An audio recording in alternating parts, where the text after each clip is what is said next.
Сегодняшний вебинар, он посвящен эзотерике, как всегда в пятницу, как всегда в 18:00 по киевскому времени. Я нахожусь в городе Киеве и начинаем данный вебинар. Сегодня я постараюсь ответить на вопросы, которые вы мне задаете. Очень мне понравился вопрос вот такой, его написала Татьяна Добреева. Нет, сейчас чуть-чуть ниже. Сейчас.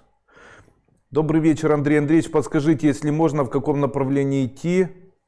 Это чуть не то. Ситуация такая, бывший муж бросил пить с помощью религиозного общества и хочет вернуться. Это не тот вопрос.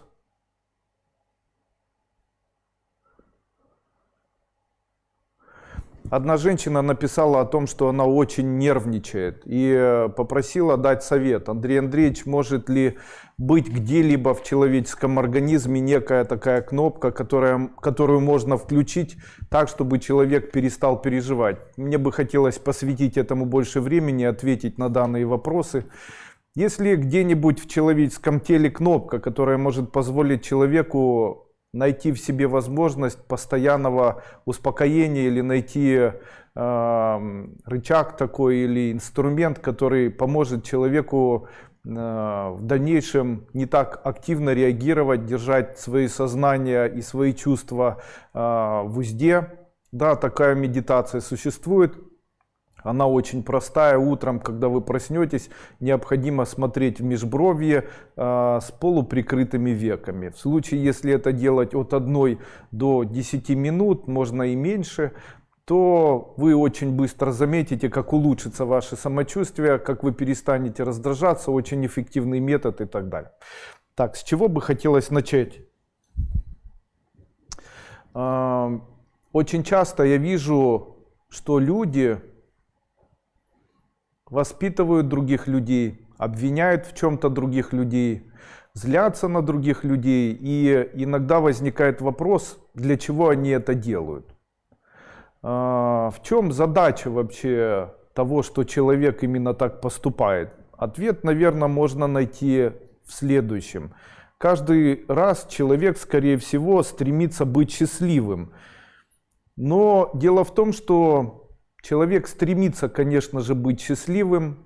Сейчас я объясню, что такое счастье в моем понимании. Человек стремится быть счастливым, но при этом не понимает, что он должен ощутить в тот момент, когда он останется или станет счастливым человеком.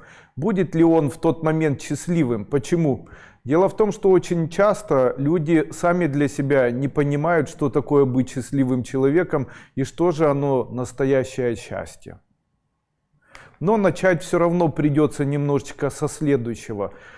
Давайте определим или поищем это счастье в своей жизни, определим для себя, что же такое настоящее счастье, можно ли его каким-либо образом найти и что в глазах людей обозначает это счастье. Некоторые люди думают, что счастье — это когда близкие им не перечат. Кто-то думает, что счастье заключается в их популярности. Кто-то, возможно, считает, что счастье в деньгах, в материальном благополучии или в их количестве, счастье во власти и так далее. Но я хочу вам сказать, что это все меркнет перед пониманием своей жизни. Оказывается, в случае, если у человека будет выбор большое количество денег или жизнь, вас слушаются или умереть, то, скорее всего, любой здравомыслящий человек, скорее всего, выберет для себя жизнь. Потому что, скорее всего, как бы кто ни говорил, жизнь является самым основным достоянием человека и, скорее всего, самым дорогим достоянием. Потому что, если у человека нет жизни, все остальное теряет значение. Таким образом, можно ли сказать, что жизнь является элементом счастья? Обычно люди, имея самое дорогое в своей жизни, это жизнь, начинают искать счастье в жизни, не понимая, что жизнь это и является элементом счастья для человека. Когда человек не может... Обычно жизнь, для чего человек, что ищет человек в своей жизни, что такое счастье?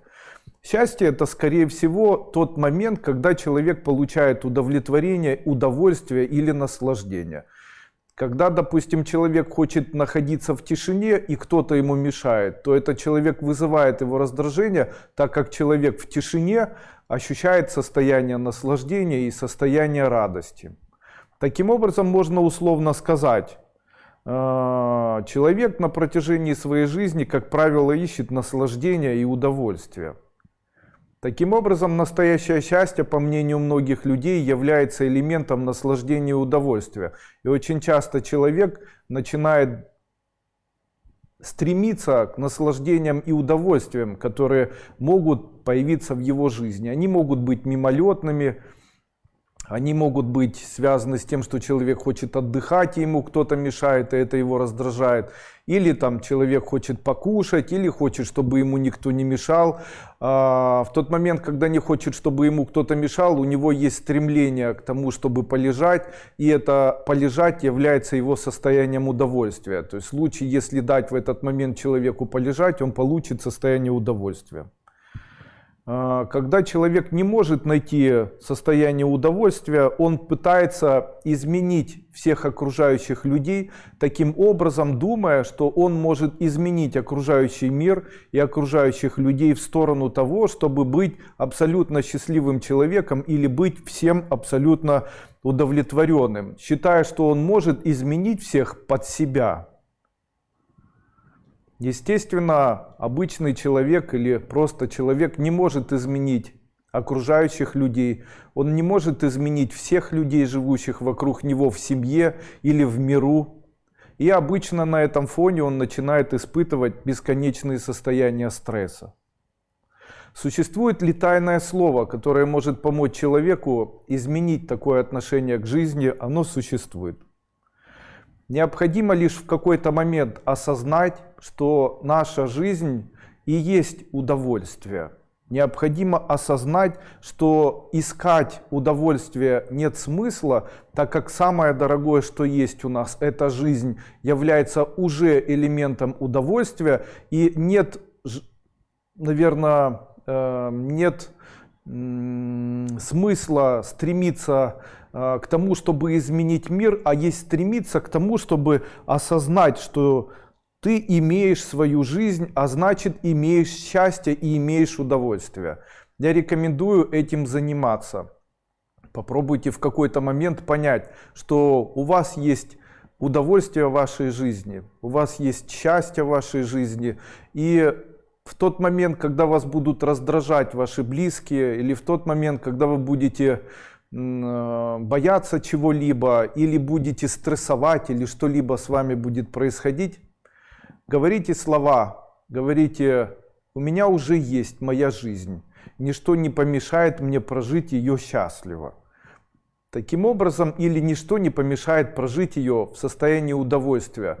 Жизнь можно жить так, чтобы постоянно искать счастье и искать самое дорогое удовольствие, которое может быть в жизни. Но жизнь можно прожить еще и по-другому, если человек начинает считать, что жизнь для него является самым дорогим даром, который может быть у него на земле, то, проживая эту жизнь, наслаждаясь каждым моментом, проживая эту жизнь, наслаждаясь этой жизнью, можно как испить вкусное вино или как кушать самую вкусную еду. Таким образом, каждый день для человека может быть удивительным, если он его рассматривает как драгоценность, которую он каждый день получает. Таким образом, если человек воспримет свою жизнь и поменяет состояние «я ищу наслаждение, удовольствие и радость» на «я имею наслаждение, удовольствие и радость, которая является моей жизнью», тогда этот человек, принимая свою жизнь, сможет прожить счастливо. Такой вот простой эзотерический опыт с таким вот простым эзотерическим решением. Очень часто люди стремятся к тому, чтобы заработать деньги. Им кто-то мешает зарабатывать деньги, они обижаются на окружающий мир. Тем самым они испытывают состояние страдания.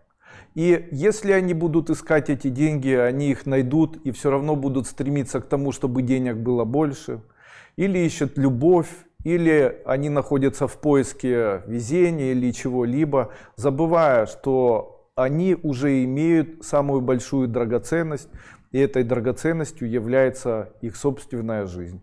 Поэтому, имея жизнь как драгоценность, ощущая, что жизнь является ключевой божественной наградой для человека, человек может прожить счастливо. В тот момент, когда вы захотите ругать кого-то, обвинять или что-либо плохое для другого человека, попробуйте осознать и ощутить всю вашу драгоценность вашей жизни. Поймите, в случае, если ваша жизнь, она воспринимается вами как драгоценность, воспринимается как для такого камня, а бриллиант, в котором найдется, это будет оправа в виде золота или драгоценных металлов, которым будут соответствующие события в вашей жизни, которые будут великолепными, так богатство, здоровье и хорошее отношение людей к вам, оно никогда в вашей жизни не исчезнет. Простой ли это путь? Нет, он не простой. Путь осознания сложный, но он возможный. Я имею жизнь, она самое большое богатство. Никто не может мне помешать получать удовольствие от моей жизни. Это была первая часть. Вторая.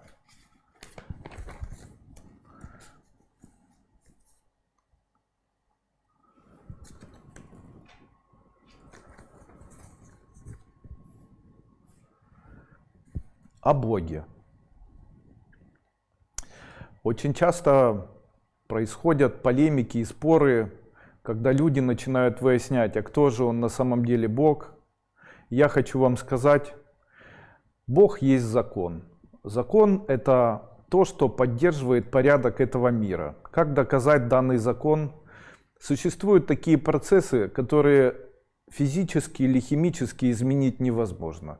То есть это процессы мироздания. То есть крепление электронов в определенном образе, соединение химических элементов, работа генетического ряда, там, объединение определенных веществ.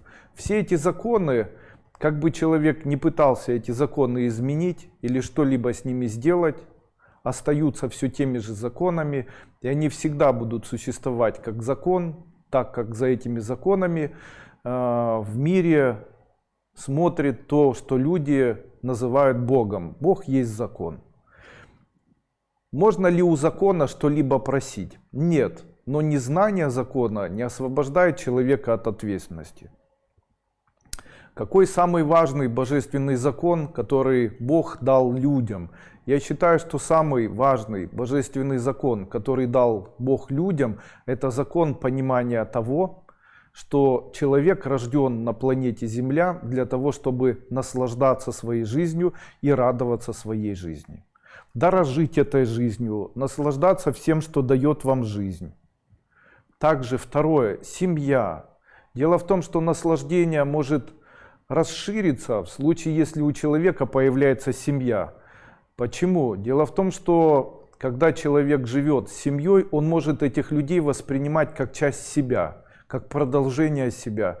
Таким образом, наслаждение своей жизнью может увеличиваться, если рядом с тобой находятся люди, которыми или жизнями которых ты тоже наслаждаешься. Таким образом, одну жизнь человек может прожить не один раз. Он может ее проявить в своих детях и, наслаждаясь тем, как дети живут, как они взрослеют, как у них изменяются события в жизни, он может наслаждаться этим. Поэтому Бог великодушное существо, которое является законом.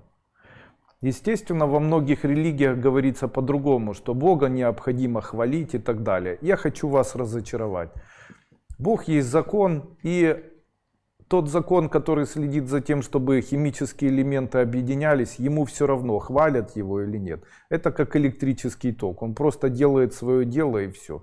Люди же решили, что Бог — это существо, которое может им повиноваться, и единственной задачей которого является решение их проблем, решение всех вопросов, которыми они болеют и так далее. Ну, я считаю, что человек слишком мелкое существо, и я не думаю, что Бог — существо, которое создает миры, которое следит за созданием новых вселенных и новых планет, вообще обращает каким-то образом внимание на людей.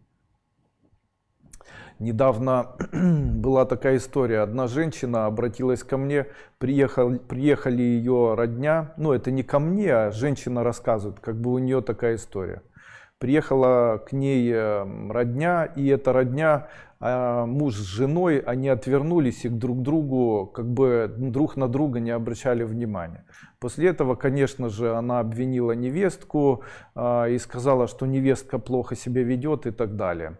И в этот момент я вот что вспомнил. Будучи человеком ясновидящим, я начал просматривать, что же на самом деле не так происходит в их семье. И я хочу вам сегодня рассказать об этом. Итак, измена. Что же это такое и почему не стоит это делать? Что же такое измена, как она влияет на семью? Каким образом можно определить, есть измена или нет? Это то, о чем я сейчас буду говорить.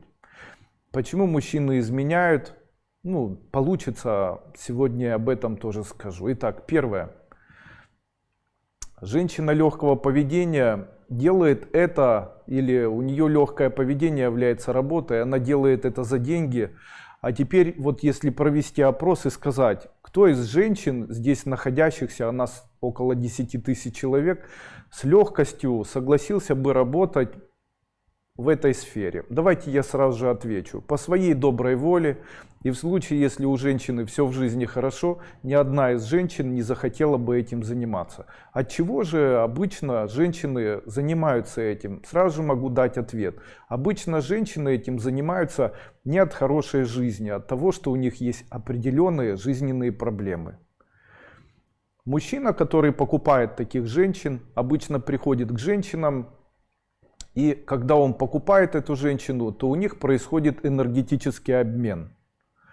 Таким образом, успешный мужчина, переспав с женщиной неуспешной, делится с ней своей успешностью, а взамен получает ее проблемы. Именно поэтому очень часто у успешных бизнесменов или у людей, которые зарабатывают прилично деньги или имеют очень хороший пост, в дальнейшем происходят обвалы в бизнесе, ничего не получается в бизнесе и так далее.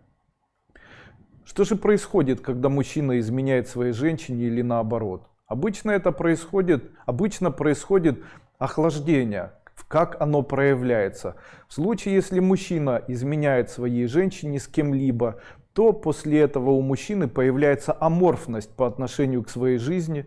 Он разочаровывается по отношению к своей женщине, он начинает выражать к такой женщине большое количество претензий, она в его глазах перестает становиться близкой, родной и дорогой. Так изменяющий мужчина обычно разочаровывается в своей жене, и изменяющая женщина обычно разочаровывается в своем мужчине. Именно поэтому нет ничего простого, что может разрушить семью, как разочарование друг в друге. А разочарование происходит в случае, если мужчина или женщина просто изменяют друг друга. В случае, если нет измен, то появляется внутреннее тепло семьи, оно разгорается медленно, как очаг. В дальнейшем это со временем увеличивается, это влияет и на осознание человеком, заканчивается поиск, появляется желание заниматься бизнесом, появляются хорошие идеи, появляется забота о семье. То есть забота о семье обозначает, что всем необходимо что-то купить, всем необходимо купить одежду, всем необходимо где-то жить. Начинают думать уже о том, что для кого купить, там ребенку штанишки, жене пальтишки, а не бесконечная идея о том, какую поставить музыку в машину или какие машины покупать и так далее. Для чего это делается?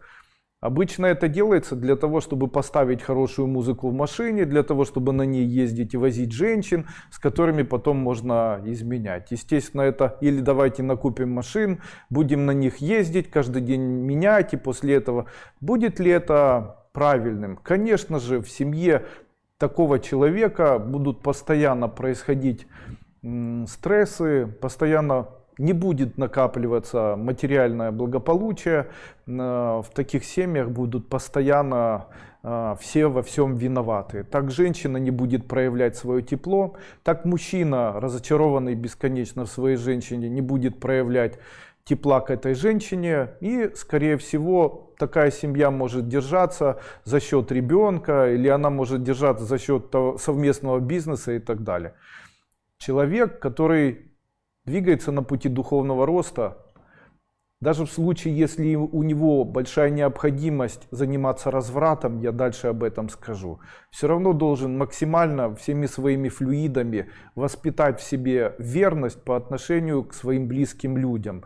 Верность является залогом королевской власти, верность идеалам, верность семье, верность своим идеям. Это все вознаграждается в дальнейшем и хорошими отношениями в семье, и теплом отношений между детьми к родителям и между собой. Бог любит семьи, и Бог любит семьи, которые живут друг для друга. Там хороший вопрос задавали у меня в группе. Андрей Андреевич, как вы относитесь к суррогатному материнству? Я могу сказать вам, я считаю, что существует, уже раз об этом начали говорить, существует такая профессия проституция.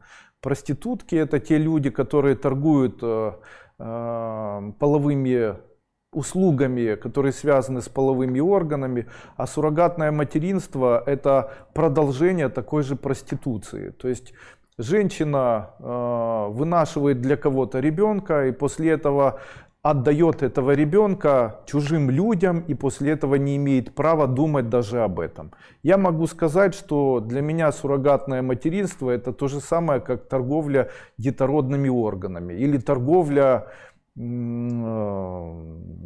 знаю, органами. Я могу сказать, что это позор для таких стран, как страны СНГ. Объясню, где это принято, где, не стесняясь, звезды эстрады говорят о том, что они пользуются суррогатным материнством. Я считаю, что это нечестно и для женщины, которая вынашивает, и нечестно по отношению к этим детям. Я могу сказать, что в странах, где огромное количество где огромное количество бездомных детей, покинутых детей, суррогатное материнство — это бесчеловечно. Почему же так среди людей получается, что люди начинают становиться, что у людей появляется бесконечное желание гулять, появляется разврат, откуда это все берется? Я могу сказать, что это все культивируется в нашем обществе, делается это специально. И как же это делается, можно ли каким-либо образом философски это доказать? Да, я считаю, это сделать можно.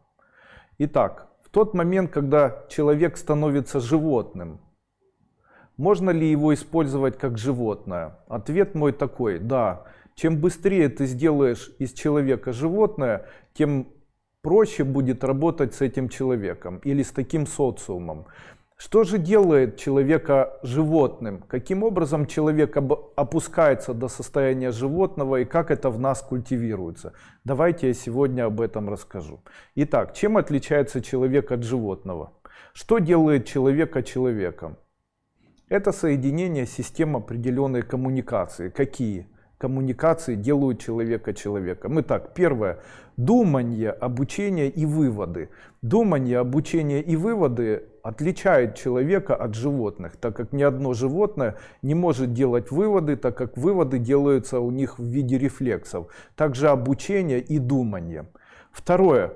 Животные, как правило, не умеют разговаривать. Именно поэтому речь человека связывает его с тем, что он становится человеком. Третье. Семья или жизнь друг для друга. Очень часто животные не живут друг для друга, только очень-очень редко. Но в обычном мире животные, они иногда могут встретиться, совершить, допустим, половой акт, и после этого уже ухаживать за потомством и так далее.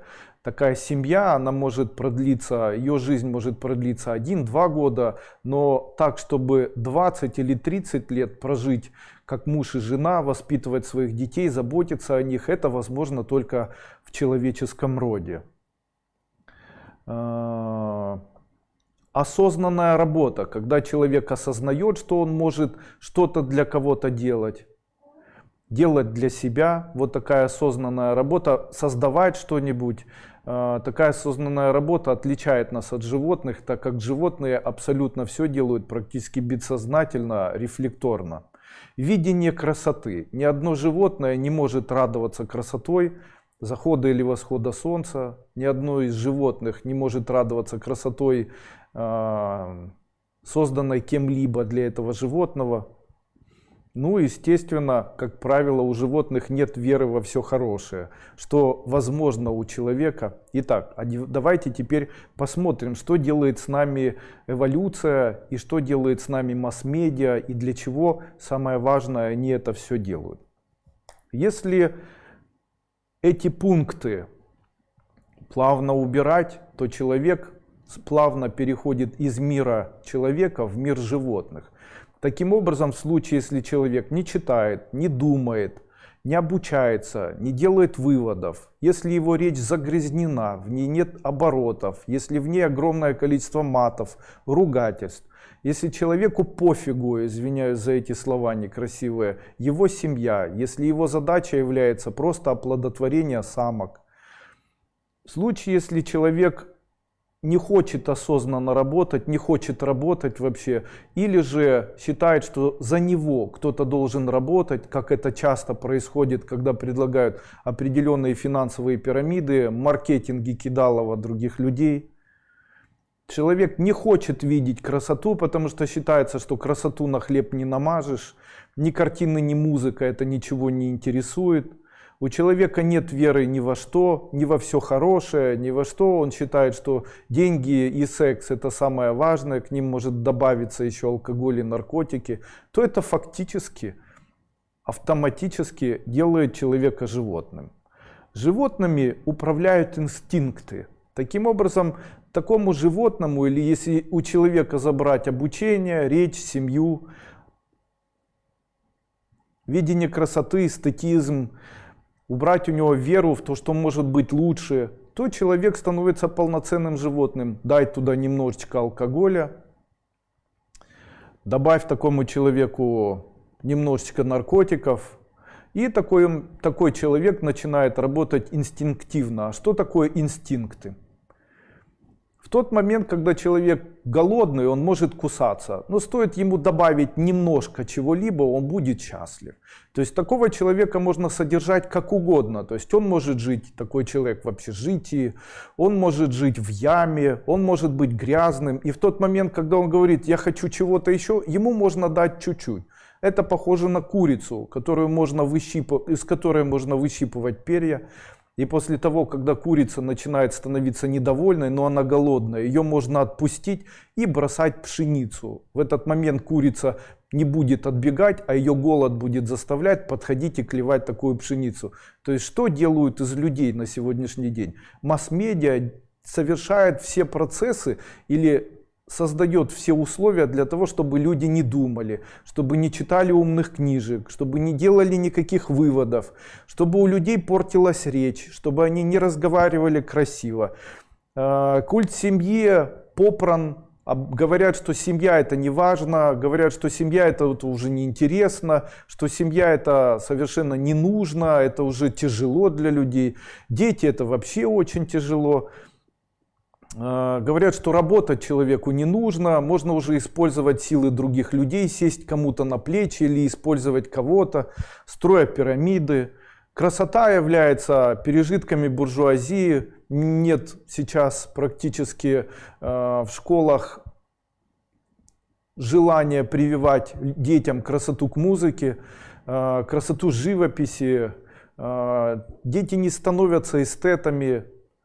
Им никто не хочет это прививать. Естественно, вера во все хорошее изменяется пониманием того, что человек будет жить вечно. Непонимание того, что жизнь является прекрасным божественным даром. Человек все время хочет бежать за микроудовольствиями, пытаясь изменить всех людей вокруг себя.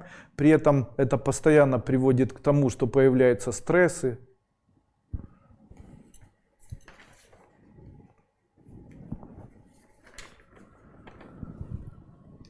Карма.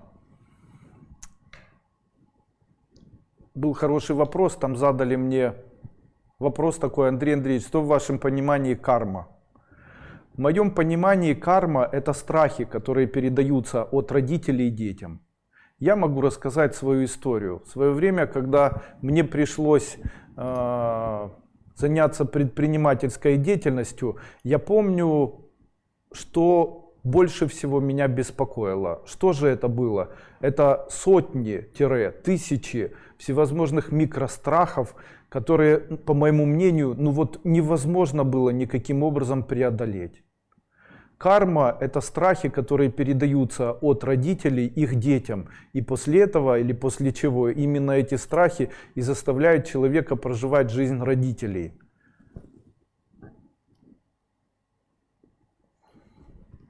Такой механизм проживания жизни, он исключительно связан со страхами.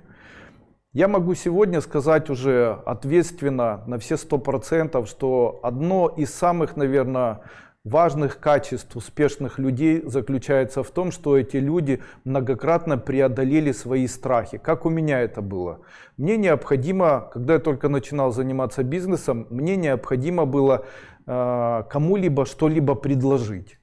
Я не мог это сделать, потому что зайти в какой-нибудь магазин было страшно, общаться с кем-то было страшно, позвонить кому-то, тогда еще не было сотовых телефонов, было страшно, прийти кому-то навстречу было страшно, презентовать себя было страшно. То есть это было ощущение бесконечных страхов, которые было очень сложно преодолевать. И кармически это было связано с тем, что тело дрожало, выделялся пот, было очень страшно от всего. Я могу вам сказать, спустя годы, даже спустя десятилетия, эти страхи плавно были преодолены. Если человек преодолевает страхи, то, скорее всего, он перешагивает через свою карму. Я не говорю о страхах перед прыганием с резинкой на ноге. Это один страх. Но когда человек начинает заниматься бизнесом, допустим, правильно или неправильно, то есть человеку дали какую-нибудь задачу, допустим, ему дали телефон. Мы когда-то провели с мужчиной, который находится в Новомосковске, следующий эксперимент. Он был нечаянно произведен. У нас был определенный вид товара, который можно было предложить определенным коммерческим организациям, которые мы купили за границей. Это была определенная пищевая фармакологическая добавка, которую добавляли как консервант в продукты питания. И у нас был куплен данный товар, и этот товар необходимо было продавать. И стала задача, как его продавать. И после этого я говорю, давай мы будем сами обзванивать. Взяли телефон, взяли желтые страницы, справочник такой, и начали по этому справочнику обзванивать. И достаточно успешно, потому что несколько компаний решило с нами пообщаться. Я поехал навстречу, встретился с этими директорами, заключили с ним какой-то там микродоговор. В общем-то, все начало получаться не так солнечно, как хотелось. Это заняло у нас достаточно большое количество времени, то есть из 100 человек, которым мы звонили на протяжении месяца, только 10 захотели с нами встретиться, и только 1,5 или 2 человека, извиняюсь, это шутка, 2 человека заключили, или 2 компании заключили с нами договор. При этом одна из этих компаний заключила с нами договор на протяжении года пользоваться нашим ингредиентом, а вторая компания спустя 2 месяца расторгла. После этого мы собрались вдвоем, я находился в Киеве, он в Новомосковске, после чего было обсуждение. Я говорю, что мы будем делать? У меня нет времени этим заниматься, собственно, как и у тебя, наверное. Я говорю, давай возьмем мы людей, купим простые телефоны, возьмем 100 человек и дадим этим 100 человекам такие же желтые страницы и дадим им номера телефонов, пусть они точно так же поделят эти каталоги на части и начнут обзванивать. Тогда еще мы не знали, что такое колл-центры. После чего попросили этих людей, чтобы они начали обзванивать. И вы представляете, среди этих людей осталось только 3 человека. Почему? Потому что всем остальным было страшно звонить, страшно общаться, страшно встречаться, страшно было быть убедительными. Все им было страшно. Я могу сказать, что те люди, которые остались, они со временем смогли за счет компании приобрести себе материальное благополучие, купить автомобили, купить и там все остальное. То есть можно ли сказать, что эти люди стали успешны? И чем они отличались от всех остальных? Они отличались тем, что их карма больше на них не действовала. Таким образом, я могу сказать, что именно страхи и заставляют человека, скорее всего, быть неуспешным. И плавно я могу сказать, чем отличаются люди, которые боятся, от тех, кто ничего не боится. Они отличаются тем, что и первые, и вторые, скорее всего, боятся всего, но только первые не показывают того, что они боятся, а вторые показывают. В этом их отличие.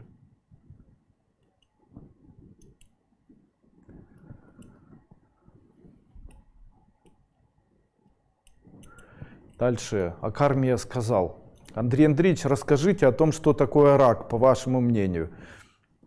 Я считаю, что раковая опухоль – это определенный узел, который возникает, когда человек накручивает множество обид, идей, мечтаний, обвинений между собой. Они связываются без появления решений. То есть как это решить? Нет у человека. Почему? Потому что он быстро переключается, быстро забывает, ночью мечтает, днем ничего не делает. То есть это обещания, это желания, которые между собой связываются в узел. Невозможность решить какие-то вопросы, проблемы. Это все завязывается в определенные узлы.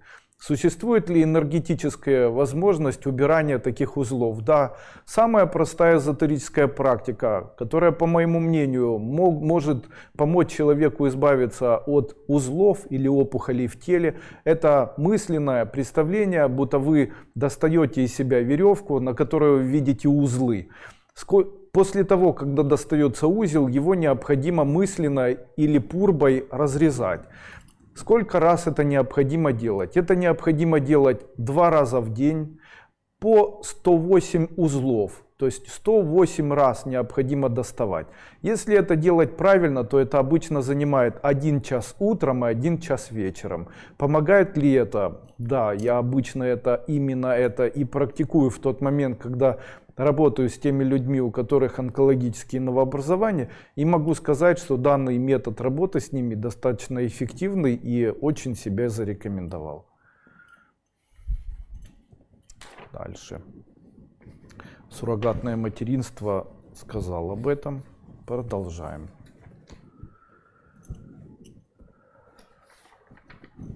Деньги. Деньги – это фактически наша жизнь, так как мы тратим свою жизнь на то, чтобы их зарабатывать. Тогда деньги равняется наша жизнь. И здесь сразу же такой ответ.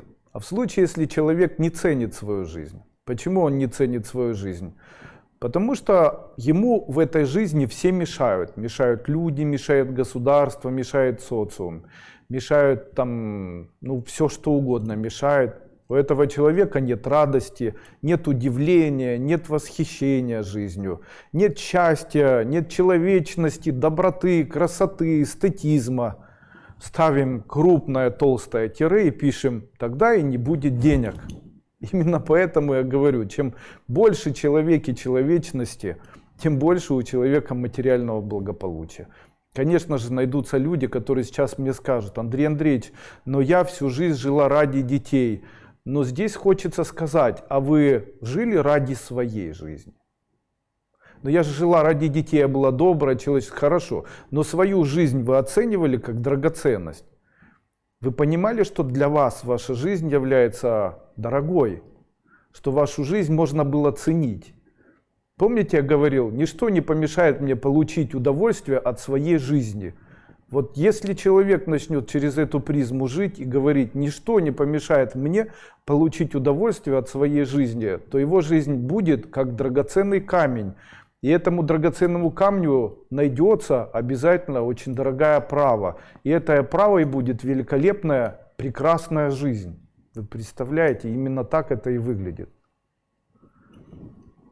Жена и деньги.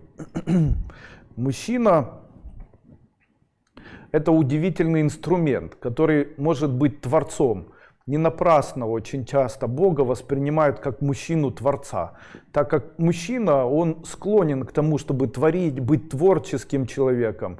А кто же такая женщина для мужчины, которая рядом с ним живет? Я считаю, что женщина — это некий экономист и бухгалтер. И вы знаете, в случае, если экономист и бухгалтер на предприятии хороший, то тогда и предприятие хорошее. А если экономист и бухгалтер плохой, то и предприятие плохое. И тогда скажите, что же здесь важно для мужчины? Ну, я могу ответить. Важно, какой вам попадется экономист и бухгалтер. Здесь, наверное, везение, оно должно стоять на первом месте для мужчины. В случае, если женщина умеет осознавать, как зарабатываются деньги, понимать всю ответственность этих заработанных денег и их возможности потратить, то в случае, если так происходит, то мужчине этому повезет. Я даже хочу рассказать анекдот на эту тему. Однажды с генералом шла его жена. И эта жена говорит, смотрит, генеральская жена смотрит, и дворник перед ними подметает улицу. И она говорит, ну вот ты представляешь, это она говорит своему мужу, а ведь этот мужчина, который сейчас работает дворником, учился со мной в одном классе, и даже когда мы обучались там в институте, он делал мне предложение. И он говорит ей, вот видишь, скажи мне спасибо. Она говорит, за что? За то, что ты рядом со мной стала генеральшей. Он говорит, нет, это ты должен мне сказать спасибо. Он говорит, за что? Если бы я женилась, вышла замуж за него, то он был бы сейчас генералом, а не ты. Почему? Потому что хороший бухгалтер и хороший экономист рядом с мужчиной, который творческий и предприимчивый, это великолепный залог его успеха. И я думаю, что жена напрямую связана с успехами мужчины, и мужчина напрямую, если мужчина хочет любить свою женщину, он должен вычеркнуть остальных женщин из своей жизни и не думать о них даже. Почему? Потому что именно это и приведет к тому, что жена перестанет экономить, начнет его разочаровывать. Почему? Это и приносит в семью разочарование. И кто будет виноват в том, что жена плохо относится, разочаровывается в отношениях, ищет кого-либо? В этом очень часто виноват в том числе и мужчина, который ищет там близости, ищет возможности с кем-то спать и так далее. Считаю это неправильно. Из этого такой еще вопрос. Андрей Андреевич, почему мой муж ленивый? Дело в том, что у мужчин, как правило, выделяется тестостерон. У мужчин выделяется тестостерон, за счет того, что он выделяется, у мужчины появляется желание. Творческие желания, там, желание шевелиться, чего-либо доставать и так далее. Но у мужчин тестостерон может выделяться только в двух случаях. В момент того, когда они испытывают стресс, и в момент интимных отношений. Поэтому если нет ни первого, ни второго, то мужчина, скорее всего, будет очень ленивым, будет протирать диваны и так далее. Тогда что необходимо сделать мужчине? Необходимо ему сделать стресс. Почему так много появилось таких людей, как я? Вы, наверное, заметили, когда люди начинают искать что-либо в интернете, они находят большое количество психологов, коучеров, эзотериков, магов, провидцев и так далее. Это связано с тем, что все случайности не случайны.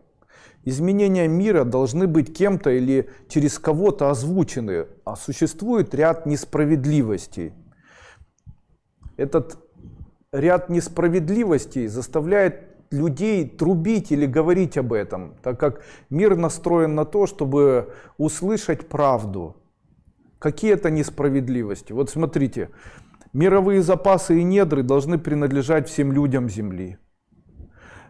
В мире, где начинают рождаться люди, не должно быть границ. Почему? Потому что Бог никогда не говорил людям: поставьте границы. Люди рождаются в этот мир, они не рождаются в Уганду, не рождаются в Украину, они не рождаются в России. Человек должен иметь право жить, где он захочет. Очень часто государство, которое есть, оно не дает людям ни защиты, ни свободы, обещая, обвиняя, убивая других людей. Божественный закон, в моем понимании, он звучит так. Как бы ни закрывали рот свободе, она все равно проявляется, она все равно просачивается в мир. Такие люди, как я, эзотерики, психологи, коучеры, это вестники свободы, это вестники нового сознания, новых идей, это грубо сублимированные чувства людей или сублимированные задачи людей, которые на самом деле свойственны людям. То есть уже очень долго люди понимают, что религия неэффективна, они видят эту несправедливость, и постоянно создается процесс, в котором появляется идея, как же это все изменить, как же это все изменить, есть ли возможность как-то изменить, есть ли возможность как-то что-то поменять. И после чего, скорее всего, находят вот таких людей, как я, находят эзотериков, или находят психологов, или находят подобных мне людей. А такие люди, как я, мы своего рода, скорее всего, новые витки эволюции. Мы, скорее всего, новые витки социума. Это некие такие ласточки, которые являются защитниками веры, защитниками семьи, защитниками человечества, добропорядочности, добра, которые не хотят, чтобы мир превращался в бесконечное потребительное общество полулюдей, полуживотных, для которых самое важное это с кем-либо переспать. Там, где людям говорят о том, что необходимо только страдать, о том, что необходимо защищать свою страну, а на самом деле эта страна не защищает их, что границы это важно, а на самом деле это не важно, потому что очень сложно пересекать эти границы, что надра, их нужно защищать, но они-то нам не принадлежат. Конечно же, полистический аспект такой, вот он так звучит. Ну вот давайте рассмотрим какую-нибудь из стран, допустим, там Узбекистан. Я не думаю, что из Узбекистана кто-то приедет и меня побьет. Допустим, давайте не так, не Узбекистан. В постсоветском пространстве, в странах СНГ говорится о том, что мы живем в определенных обществах. Ну, смотрите, это как музыка. Получается, есть музыка рока, есть рэп, есть еще какая-то классическая музыка. Точно так же и страны. Идеология страны обеспечивает стране понимание, в каком идеологическом направлении эта страна проживает. Как известно, многие, практически все страны, в которых мы проживаем, они имеют один социальный строй, который называется демократический строй. Вы с этим согласны? Что обозначает демократия? Давайте начнем еще вот с чего. А что нам не говорят? На самом деле, в тех странах, в мире существует только две концепции существования страны. Это социализм и буржуазия. Чем они отличаются? В социалистическом обществе люди работают для всех, при этом это все собирается страной, и после этого каждому человеку обеспечивается старость, жилье, здравоохранение. Буржуазия, что это такое? Эксплуатация трудового пролетариата, то есть все работают на кого-то одного или на нескольких человек, и вся страна защищает опыт или защищает тех, кто самый богатый. При этом в этих странах, как правило, запрещено этим богатым делать все, что они захотят. В демократических странах демократия это дозволенность, это когда разрешено. Разрешено тем, чьи интересы защищают. А теперь смотрите, мы находимся или мы живем в буржуазно-демократическом обществе. Буржуазно-демократическое общество защищает интересы буржуазии, то есть тех людей, которые эксплуатируют трудовой пролетариат. И при этом этим людям, которые являются буржуями или капиталистами, этим людям можно делать все. То есть демократия, которая говорит о том, что можно делать все, буржуазии, которая говорит о том, что можно делать все тем, кто эксплуатирует трудовой пролетариат.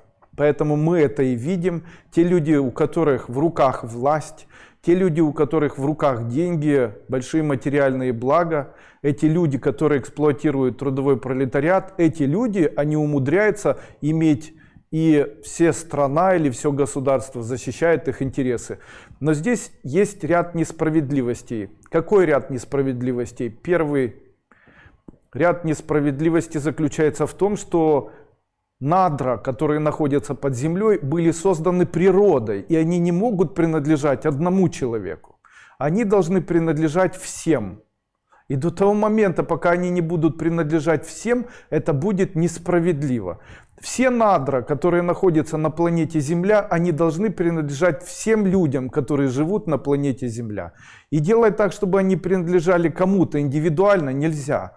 То есть, по идее, по моему мнению, такой утопический на сегодняшний день вариант, это, допустим, люди, которые объединились и создали, весь мир создал некую систему банка, в которую отчисляются все абсолютно доходы от добычи полезных ископаемых. После этого этот банк считает, сколько людей живет на планете Земля, и на каждую из карт этих людей отправляет материальное благополучие в виде тех денег, которые есть в этой стране. Такая утопия получилась. Ну что, у нас есть время, сейчас поотвечаю на никому не интересные на самом деле вопросы, которые вы задаете. Давайте.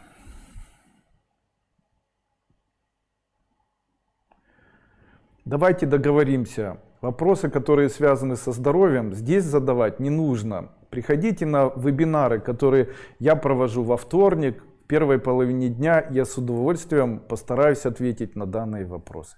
Также у нас есть сайт aduiko.com.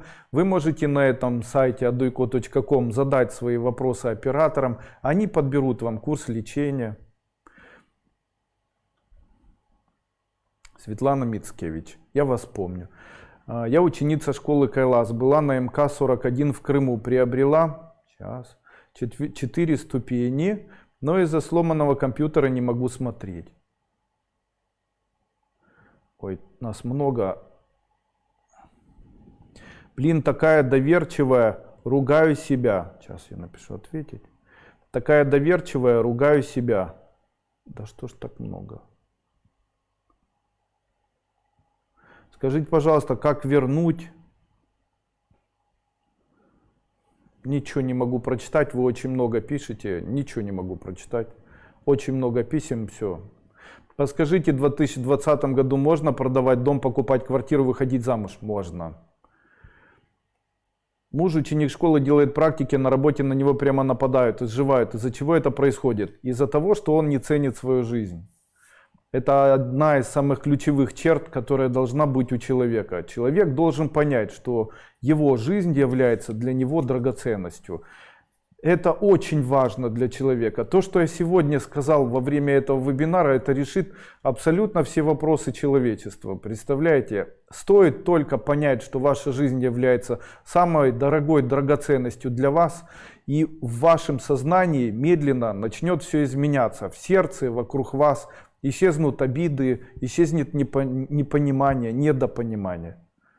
Ученица первой ступени стали замечать, что не расскажет мне моя дочь. Ничего не могу прочитать. Вы очень много пишете, я ничего не могу прочитать. Как сдать экзамен на права с первого раза? Вождение принимает инспектор ГИБДД. Есть ли какие-нибудь эзотерические обряды? Есть. Они все есть в первой ступени школы Кайлас. Обязательно проходите школу Кайлас, первую ступень, и там все это есть. Хочу отдельно вам сказать за вашу мантру «Видям Дхи Махешвари Самастамат Хилам Дхи Дхими Парамешвари». Правильно делаете? Да, пожалуйста. Хотите что-либо купить? Вам необходимы деньги. Деньги приходят в тот момент, когда читает человек мантры. Я хочу еще раз, невозможно прочитать, извините. К сожалению, это невозможно сделать. Вас несколько десятков тысяч человек. Вы сейчас мне пишете, это все идет бесконечным текстом.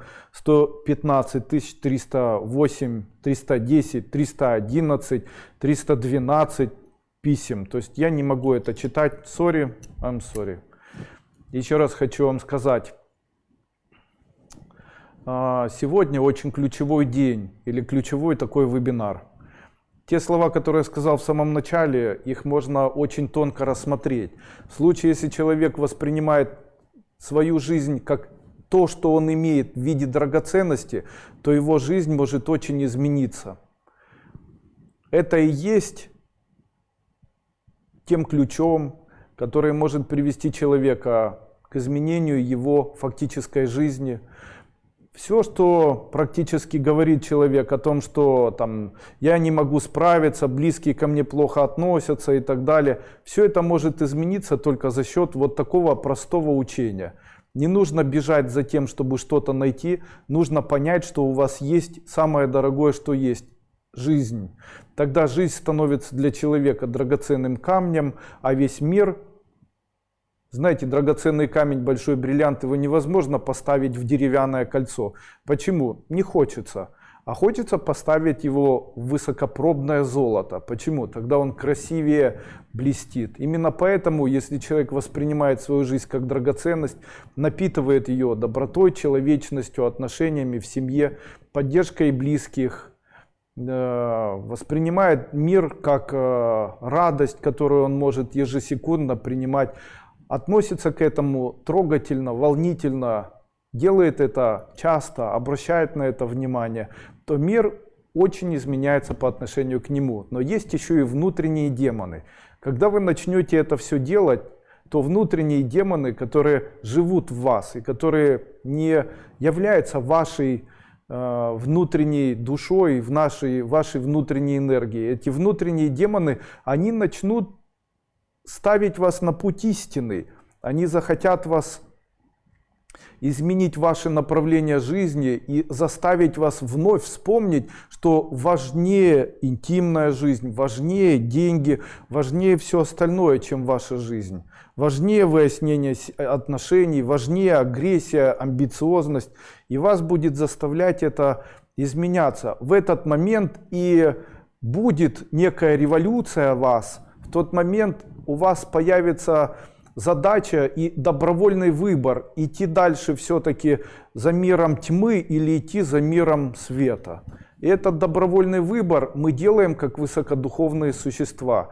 И это возможно для нас сделать в случае, если мы принимаем философскую доктрину нашей школы, то, о чем я рассказываю на первой, второй ступени школы Кайлас и так далее. Можете сказать код от выхода из эгрегора. 3-я ступень.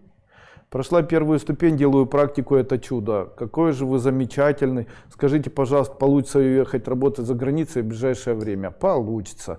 Я хочу вам сказать, что нет смысла, не найдет человек счастья ни в одной стране. Почему? Не нужно искать в стране счастья. Нужно искать счастье в середине себя. В тот момент, когда человек найдет в середине себя счастье, найдет успокоение в своих близких, найдет равновесие и радость в себе и жене или муже, в этот момент он начнет ощущать счастье. Счастье начинается вот здесь. Вы представляете, к этому необходимо стремиться. Счастье — это не воспитать кого-либо, а счастье — это найти силы радоваться моменту жизни, найти силы радоваться и увеличивать возможность эстетизма, развивать красоту речи, ощущать состояние счастья и обращать внимание на музыку, обращать внимание на живопись, самому заниматься творчеством, пытаться более тонко воспринимать окружающий мир, не истерично. Это все плавно принесет свои великолепные плоды. Вы знаете, в мире, в котором все стремятся быть богаче, чем каждый предыдущий человек, этому всему можно научиться. Я это даю на всех ступенях школы Кайлас. Сколько обычно человеку необходимо пройти ступени школы Кайлас для того, чтобы быть счастливым человеком? Необходимо 2 первых. В первой обновленной я даю коды, это коды для денег, коды избавиться от проблем, коды избавиться от тюрьмы и долгов. И там целую кучу. На второй, как укрепить семью, сделать семью и так далее. Зачем же необходима третья, четвертая ступень? Вы, наверное, хотели бы в вашей жизни иметь энергетическую мощность. Эта энергетическая мощность, она возможна, или энергетическое влияние. Каким образом это происходит? Вы хотите изменить судьбу себе, другим людям. Вы хотите делать так, чтобы почувствовать энергии денег, чтобы влиять на других людей, чтобы влиять на свою судьбу или окружающий мир, развить у себя паранормальные способности, то вам необходимо продолжать обучение и закончить все 7 ступеней.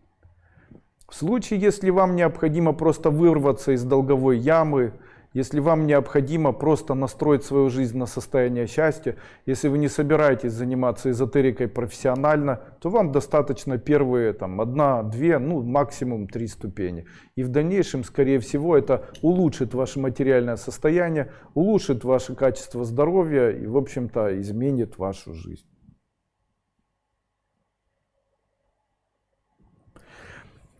Ирина Романова. Стоит ли обращать внимание на несовместимость знаков зодиака? Я хочу вам сказать словами Цонкапы. Он в свое время сказал: не подстригание головы, не неедение правильной или неправильной, я скажу, кошерной пищи, хотя я вам так не говорил, не следование каким-либо религиозным традициям не сделают человека счастливым человеком. Так как счастливым человеком человека может сделать только, собственно, его персональный выбор и его персональная работа над собой. Таким образом, вы представляете, знаки зодиака, они, скорее всего, не будут влиять друг на друга в случае, если люди человечные, в случае, если мужчине нравится визуально женщина, в случае, если женщина не пахнет, следит за собой, в случае, если они в друг друге нашли тепло, уважение и возможность отдыха. В случае, если мужчина терпеливый, а женщина не взрывоопасна, это все создаст хорошие условия в семье.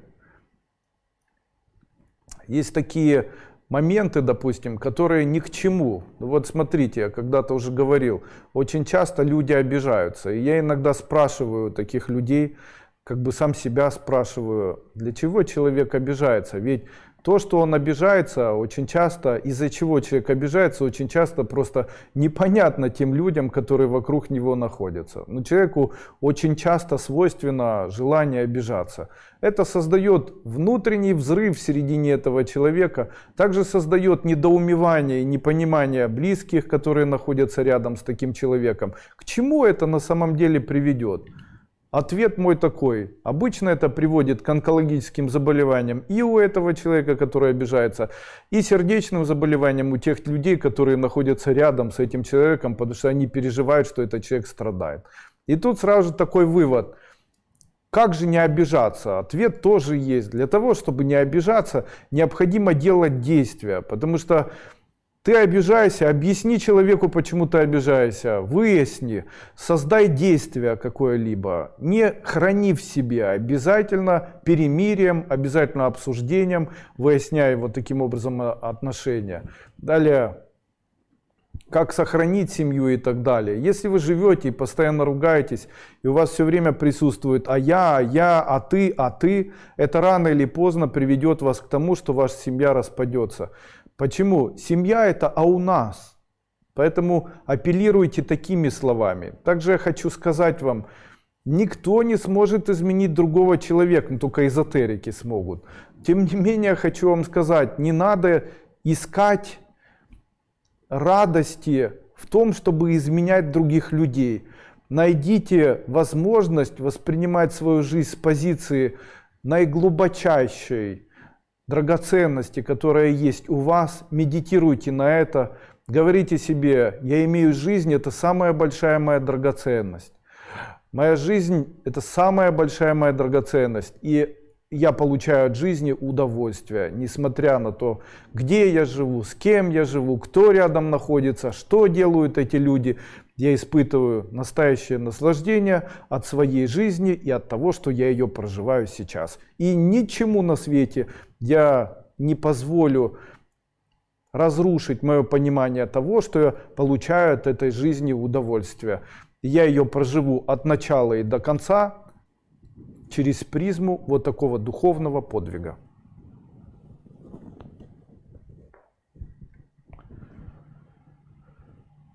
Что дочка не расскажет, что ничего не получается. Дело в моей энергии, я мама. Конечно. Вы волновой человек. Смотрите 5-ю ступень, я об этом рассказываю. Пусть молчит. Ну и кому это интересно, то, что вы говорите?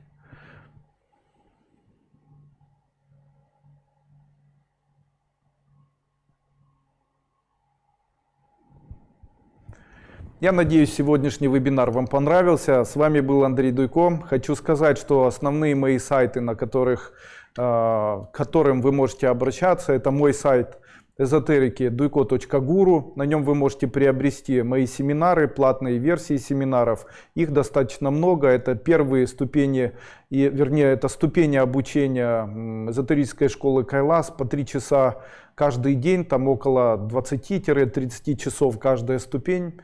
Также огромное количество тематических семинаров. Этих семинаров много. Это развитие ясновидения, несколько частей, кала-чакра, тантра-йога, несколько частей.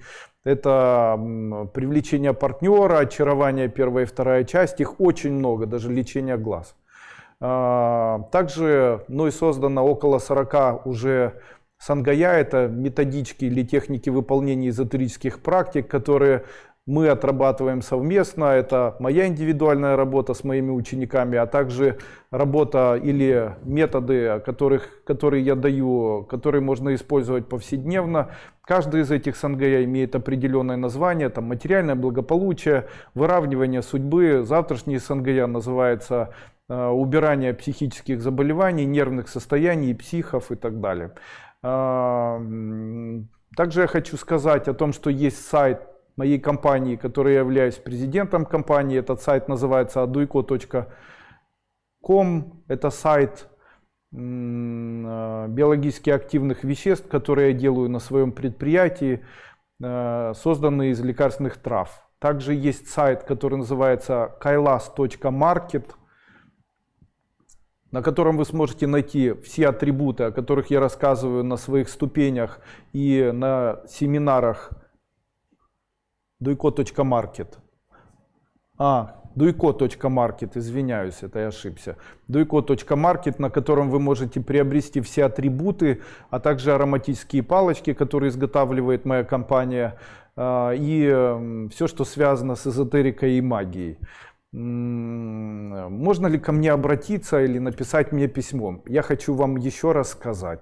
На сегодняшний день я не провожу индивидуальных встреч, так как количество учеников очень-очень выросло.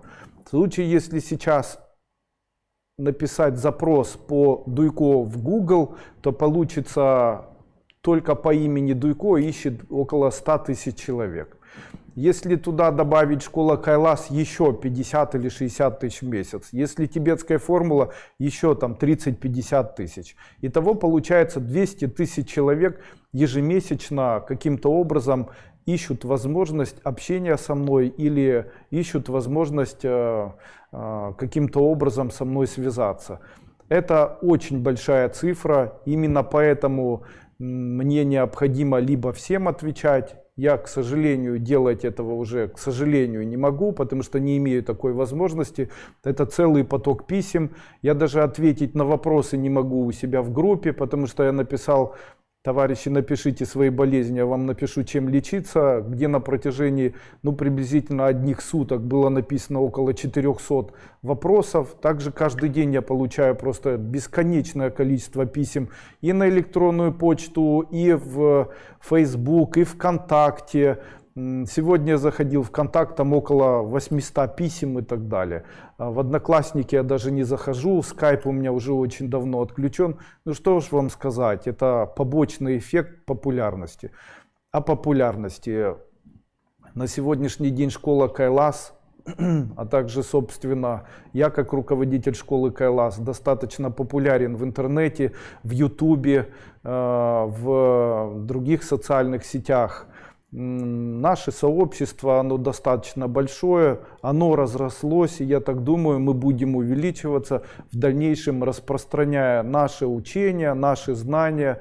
Как мы это делаем? Обычно ученика школы можно увидеть по невероятно искрящимся глазам, по успешности его жизни, по его поступкам, по его внешнему и внутреннему облику. Мне очень приятно всегда наблюдать за теми людьми, которые приезжают ко мне на морские курсы. К сожалению, в этом году морские курсы я проводить не буду, только один раз в Черногории. Количество мест ограничено на этот морской курс, он будет посвящен ясновидению. Почему я решил отменить морские курсы? Это связано с огромным количеством людей, которые хотят приехать на морские курсы. И я, к сожалению, не могу проводить морские курсы, так как количество людей, которые нужно размещать, на сегодняшний день это сделать невозможно. Именно поэтому я решил перейти в формат, который называется форматом марафон, где я буду стараться и общаться с людьми, и работать автоматически с людьми. Также в этом году я проведу 5-ю ступень школы Кайлас. И, скорее всего, после 5-й ступени школы Кайлас проведу еще и марафон, посвященный отрабатыванию методов обновленной 5-й ступени. Могу сказать, что 5-я ступень просто фантастическая. Если я раньше говорил 4-я фантастическая, сейчас я могу сказать, что 5-я намного ярче, чем 1-я, 2-я, 3-я и 4-я. Она уникальная. И, конечно же, в большинстве своем хорошо было бы отработать совместно нам практики. И, скорее всего, мы это сделаем в виде недельного или 7 или 5-дневного марафона. То есть мы закончим ступень 5-ю и после этого проведем недельный марафон, где ежедневно в вечернее время будем отрабатывать еще эзотерические методы и практики данной ступени для того, чтобы все правильно запустить. Еще раз большое спасибо. Спасибо за понимание.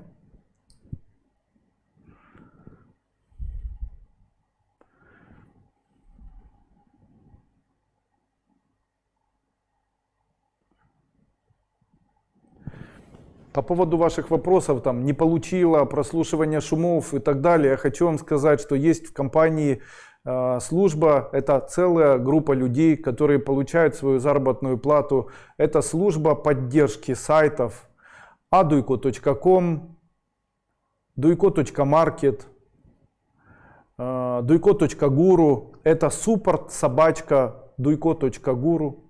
Да, Женя? support@duiko.guru. Пишите все письма на support@duiko.guru. Я вам просто... или support@duiko.guru, aduiko.com. На все, что приходит на данную почту, обязательно это все переходит в программу внутреннего обслуживания сайта. После этого операторы, они обязательно отвечают. В случае, если операторы не отвечают, то мы наказываем таких операторов. Обязательно происходит ответы на будь какие письма, чего бы они ни касались. Поэтому давайте такие вопросы, как я не получила, или я получила и не могу открыть, 4-ю не скачала, компьютер потеряла, все пишите туда. В случае, если вопрос нерешабелен или его не может решить оператор, то данный вопрос переходит мне, и после этого я делаю вердикт. Каким образом я делаю вердикт? Я даже письмо не читаю, просто говорю да, разрешаю или да, не разрешаю. Почему? Я использую процесс ясновидения.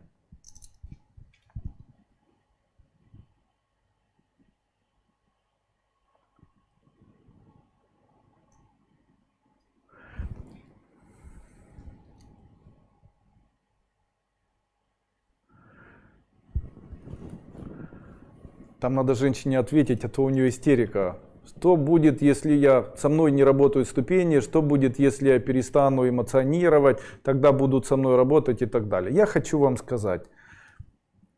Первое, на что стоит необходимо или на что стоит обратить внимание, это еще раз внимательно посмотреть с самого начала данный вебинар, так как он был посвящен именно вашему вопросу.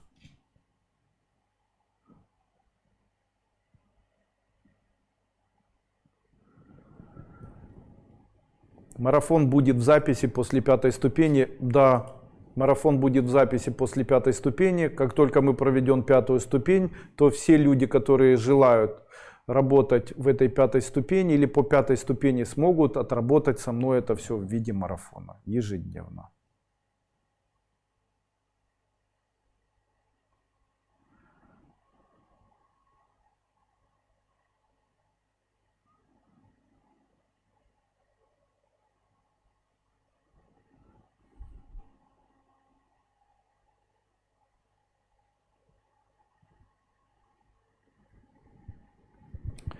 Большое спасибо. С вами был Андрей Дыко. До свидания.